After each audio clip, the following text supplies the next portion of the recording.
Hi guys, there is Ritika. Welcome to my YouTube channel. आज हम बात करेंगे अपनी कंट्री के बारे में। जी हाँ फ्रेंड्स, मैं आज आपको बताऊंगी अपने भारत के बारे में कुछ बेसिक और इम्पॉर्टेंट बातें। फ्रेंड्स, हमारी जो कंट्री है ना, वो पूरे विश्व में बहुत ही फेमस है। और हमारे जो इंडिया है, कंट्री है, वो अपनी प्राचीनतम संस्कृतियों में से भी एक है। तो आइए जानते हैं अपने देश के बारे में कुछ बहुत ही ज़रूरी बातें। अब हम बात करेंगे उपमहाद्वीप देशों के बारे में। हमारा जो भारत देश है वो उपमहाद्वीप देशों में सम्मिलित है। भारत के अलावा पाकिस्तान, नेपाल, भूटान, बांग्लादेश आदि देश भी उपमहाद्वीप देशों में आते हैं। जो भारतीय उपमहाद्वीप है उसको गोंडवाना लैंड के नाम से भी जाना जाता था। भारत के उत्तर में हिमालय पर्वत श्रृंखला, दक्षिण पश्चिम में हिंदू कुश व सुमेलन श्रेणियाँ, उत्तर पश्चिम में पूर्वांचल पहाड़ियाँ और दक्षिण विशाल हिंद महासागर में सीमान्वित एक बृहद भौगोलिक इकाई है। तो ये हो गया हमारे भारतीय उपमहाद्वीप के बारे में। अब बात करेंगे भारत के पड़ोसी देशों के बारे में, अंतर्राष्ट्रीय सीमाओं के बारे में। भारत के 7 पड़ोसी देश हैं और भारत के कुल 17 राज्य ऐसे हैं जो पड़ोसी देशों की सीमा से जुड़ते हैं। तो पहला है बांग्लादेश। बांग्लादेश से भारत का पश्चिम बंगाल, मेघालय, मिजोरम, त्रिपुरा और असम राज्य लगता है। तो अब बात करेंगे भारत की स्थिति के बारे में कि भारत किस दिशा में स्थित है। अक्षांशीय दृष्टि से अगर देखा जाए तो भारत की स्थिति जो है वो उत्तरी गोलार्ध में, और देशांतरीय दृष्टि से अगर देखा जाए तो भारत की स्थिति पूर्वी गोलार्ध में है। भारत का जो दक्षिणी हिस्सा है वो उष्ण कटिबंध में लगता है और उत्तरी हिस्सा उपोष्ण कटिबंध में लगता है। जो भारत की स्थिति है उसको काल्पनिक रेखाएं होती हैं, अक्षांश और देशांतर रेखाएं, उसके द्वारा समझाया गया है। अक्षांश और देशांतर रेखाएं ग्लोब पर खींची गई एक तरह से काल्पनिक रेखाएं ही होती हैं। तो अब आपको बताती हूँ अक्षांश और देशांतर रेखाएं। अक्षांश रेखाएं वो रेखाएं होती हैं जो भूमध्य रेखा के समांतर खींची गई होती हैं, इनको लैटिट्यूड लाइंस बोलते हैं। और जो देशांतर रेखाएँ होती हैं वो उत्तरी ध्रुव और दक्षिणी ध्रुव को मिलाती हैं। इन देशांतर रेखाओं को लॉन्गिट्यूड्स लाइंस भी कहते हैं। ये मतलब स्ट्रेट लाइन होती हैं, बिल्कुल ऊपर से नीचे की ओर। जो अक्षांश रेखाएं होती हैं उनकी संख्या 181 होती है और जो देशांतर रेखाएं होती हैं उनकी संख्या 360 होती है। ये जो रेखाएं होती हैं ना, उनमें 2 रेखाओं के बीच की दूरी 1 मिनट होती है। और ये जो रेखाएं होती हैं ये मूव करती हैं। ये रेखाएं 4 मिनट में 1 डिग्री मूव करती हैं, 1 घंटे में 15 डिग्री मूव करती हैं, 144 मिनट यानी कि 24 घंटे में फिर ये रेखाएं जो हैं वो 360 डिग्री मूव कर जाती हैं। भारत उत्तरी गोलार्ध में स्थित है। भारत का जो अक्षांशीय विस्तार है वो 8 डिग्री 4 मिनट से लेकर 37 डिग्री 6 मिनट उत्तरी यानी लगभग 29 अक्षांशों में है। और जो भारत का देशांतरीय विस्तार है वो 68 डिग्री 7 मिनट पूरब से 97 डिग्री 25 मिनट पूरब तक, यानी कि ये भी 29 देशांतरों में है। अब बात करेंगे भारतीय मानक के बारे में। भारत का जो मानक समय है ना, वो इलाहाबाद के नैनी के निकट एक मिर्ज़ापुर नाम की सिटी है, वहाँ से गुजरने वाली 82 डिग्री 30 मिनट पूर्वी देशांतर रेखा से है। भारत का मानक समय जो है वो ग्रीनविच रेखा से 5 घंटे 30 मिनट आगे है। अच्छा, मानक समय रेखा पर जो है कई सारे राज्य भी स्थित हैं। उन राज्यों के नाम है उत्तर प्रदेश, मध्य प्रदेश, छत्तीसगढ़, ओडिशा, आंध्र प्रदेश। अब बात करेंगे कर्क रेखा के बारे में। भारत में कर्क रेखा जो है वो उज्जैन से निकलती है। कर्क रेखा पृथ्वी की उत्तरतम अक्षांश रेखा है जिस पर सूर्य दोपहर के समय लंबवत चमकता है। जो कर्क रेखा है वो भारत के मध्य से 8 राज्यों से होकर गुजरती है। उन राज्यों का नाम है राजस्थान, गुजरात, मध्य प्रदेश, छत्तीसगढ़, झारखंड, पश्चिम बंगाल, त्रिपुरा और मिजोरम।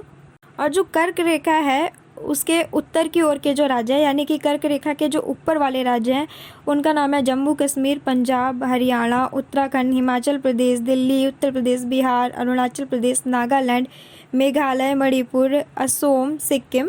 और जो कर्क रेखा के दक्षिण की ओर राज्य आते हैं, मतलब कि कर्क रेखा के नीचे जो राज्य आते हैं, उनके नाम है महाराष्ट्र, कर्नाटक, तमिलनाडु, गोवा, केरल, आंध्र प्रदेश, तेलंगाना, उड़ीसा। तो ये हो गया कर्क रेखा के बारे में। अब बात करेंगे भारत के क्षेत्रफल के बारे में। भारत का जो क्षेत्रफल है वो 32,87,263 वर्ग किलोमीटर है। भारत का उत्तर में कश्मीर से लगाकर दक्षिण में कन्याकुमारी तक जो विस्तार है वो 3,214 किलोमीटर है। और भारत का पूर्व में जो अरुणाचल प्रदेश से लगाकर पश्चिम में कच्छ तक जो विस्तार है वो 2,933 किलोमीटर है। जो भारत की आकृति है वो चतुष्कोणीय है। और क्षेत्रफल के अगर दृष्टिकोण से देखा जाए तो भारत विश्व का 7वां सबसे बड़ा देश है। भारत का जो क्षेत्रफल है वो पूरे विश्व के क्षेत्रफल का 2.42% है और जो भारत की जनसंख्या है वो पूरे विश्व की जनसंख्या का 17.5% है। अब बात करेंगे भारत की स्थल सीमा की लंबाई के बारे में। भारत की स्थल सीमा की जो लंबाई है वो 15,200 किलोमीटर है और भारत के तटीय भाग की जो लंबाई है वो 7,516.5 किलोमीटर है। लेकिन जो मुख्य भूमि के तटीय भाग हैं उनकी लंबाई 6100 किलोमीटर है। अब मैं आपको बताऊंगी भारत की जलीय सीमा से मतलब समुद्री सीमा से लगे हुए जो देश हैं उनके नाम मैं आपको बताऊंगी। तो भारत की जलीय यानी कि समुद्री सीमा से लगे हुए 7 देश हैं: पाकिस्तान, मालदीव, श्रीलंका, बांग्लादेश, म्यांमार, थाईलैंड और इंडोनेशिया। अब मैं आपको बताऊंगी भारत की जल और स्थल दोनों सीमाओं से लगे हुए जो देश हैं वो हैं बांग्लादेश, म्यांमार और पाकिस्तान। भारत का जो सबसे निकटतम समुद्री पड़ोसी देश है वो श्रीलंका है और श्रीलंका के बाद भारत का दूसरा सबसे निकटतम पड़ोसी समुद्री देश है वो इंडोनेशिया है। इंडोनेशिया निकोबार द्वीप समूह के अंतिम द्वीप ग्रेट निकोबार के दक्षिण में है और दक्षिण में समुद्र पार हमारे पड़ोसी 2 द्वीप समूह राष्ट्र श्रीलंका और मालदीव हैं। भारत और श्रीलंका के बीच में छोटा समुद्र रास्ता पाक जल संधि और मन्नार की खाड़ी है। तो पाक जल संधि और जो मन्नार की खाड़ी है ना, वहीं से हमारा भारत और श्रीलंका डिवाइड हो जाता है। अब मैं आपको बताऊंगी भारत के जो हैं कुछ राज्य हैं जो तटरेखा से लगे हुए हैं। भारत के 9 राज्य तटरेखा से लगे हुए हैं: गुजरात, महाराष्ट्र, गोवा, कर्नाटक, केरल, तमिलनाडु, आंध्र प्रदेश, उड़ीसा, पश्चिम बंगाल। और इन तटरेखा में जो सबसे बड़ा राज्य है वो गुजरात है। गुजरात की तटरेखा सबसे ज़्यादा लंबी है। गुजरात की तटरेखा 1663 किलोमीटर है। भारत के 28 राज्य हैं और केंद्र शासित प्रदेश हैं, ये तो आपको पता ही होगा। अब बात करेंगे भारत के अंतिम सीमा बिंदुओं के बारे में। तो भारत का जो अंतिम सीमा बिंदु जो उत्तर की तरफ लगता है यानी कि उत्तरतम, वो है इंदिरा काल जो कि जम्मू कश्मीर में है। और भारत का अंतिम दक्षिणतम बिंदु जो है वो है इंदिरा पॉइंट, ग्रेट निकोबार द्वीप भी कहते हैं जिसको।